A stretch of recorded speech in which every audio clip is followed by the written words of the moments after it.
What if you were the only one? The only one left who truly listened, while the rest of the world laughed.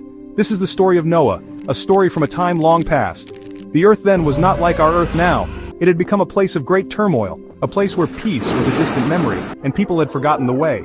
The world was filled with a deafening noise, not the noise of industry, or of cities as we know them, but the noise of anger, of greed, of selfishness. A cacophony of hearts turned away from good. Darkness had crept into the minds of many. It was a shadow that obscured the light of truth. People lived for themselves alone, it seemed, their actions creating ripples of pain. The world was spinning, lost and confused. Amidst this chaos, one man stood apart. His name was Noah. He was a righteous man, scripture tells us. He walked faithfully with God. While others chased fleeting pleasures, Noah prayed. He looked upon the world with a heavy heart. He saw the brokenness, the disregard for what was sacred. He felt the loneliness of his conviction. Yet he did not waver in his path. A voice seems to echo through time, saying, when the world turned its back on God, one man stood firm. Noah was that man. He was an anchor in a sea of unrest. He chose a path less traveled, a path of quiet faith, of steadfast belief. He listened to a different call, a call that others could no longer hear, or perhaps a call they chose to ignore. He held on to hope, a tiny flame in the dark. God saw the state of the world. The Creator looked upon creation and saw the wickedness that had spread. It was a deep sorrow, a profound regret. A decision was made, a difficult one, to cleanse the earth, to wash away the corruption, to start anew with a clean slate. But God also saw Noah. His faithfulness shone like a beacon. So, God spoke to Noah, a voice clear amidst the world's clamor.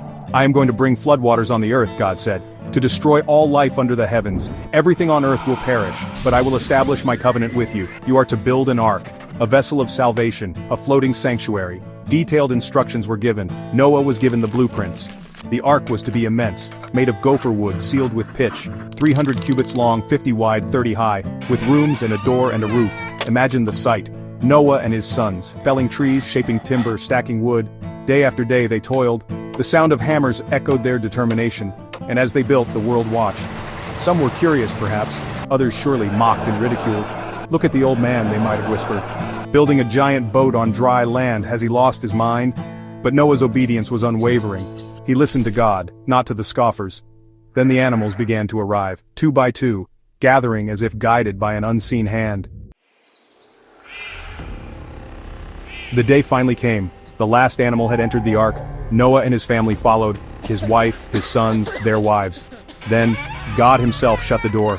A profound silence must have fallen inside the ark, followed by an ominous darkening of the sky. The air grew heavy, charged with an unknown power. The first drops of rain began to fall. It was not an ordinary rain. The floodgates of the heavens were opened. The springs of the great deep burst forth. Rain poured down for 40 days and 40 nights. The animals, once restless, grew quiet. Sheltered within the ark's strong walls, Noah's family, perhaps fearful, held on to their faith. They had trusted. They had obeyed. Now they were in the hands of a power far greater. Outside, the world descended into panic. People who had laughed now cried out in terror. The waters rose steadily, relentlessly. Homes were submerged, then hills, then mountains. The sounds of the storm were deafening. The roar of the water, the howl of the wind, the lightning flashed, illuminating a world undone. The ark, once a subject of ridicule, was now their only hope. But its door was closed.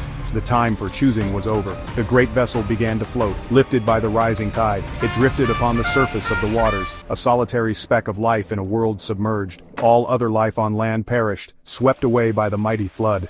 The earth was cleansed, as God had intended. A somber, silent world lay beneath the waves. Only the ark, and those within, survived the cataclysm. For many months the ark drifted. The rain eventually stopped. The waters, turbulent for so long, began to calm. Slowly, ever so slowly, they started to recede. 150 days the waters covered the earth. Inside the ark, patience was a constant companion. Noah waited. His family waited. They trusted in the divine plan, a plan that had brought them through the storm. Noah sent out a raven, then a dove, to see if the waters had abated from the surface of the ground.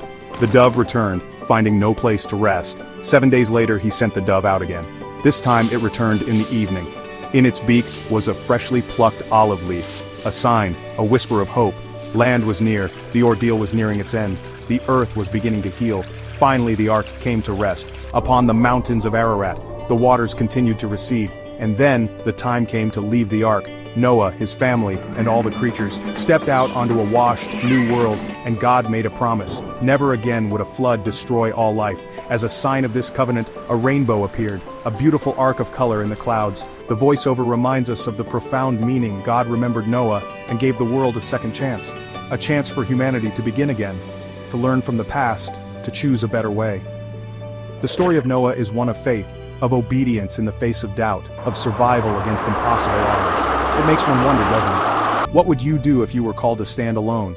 Reflect on this. Perhaps share your thoughts.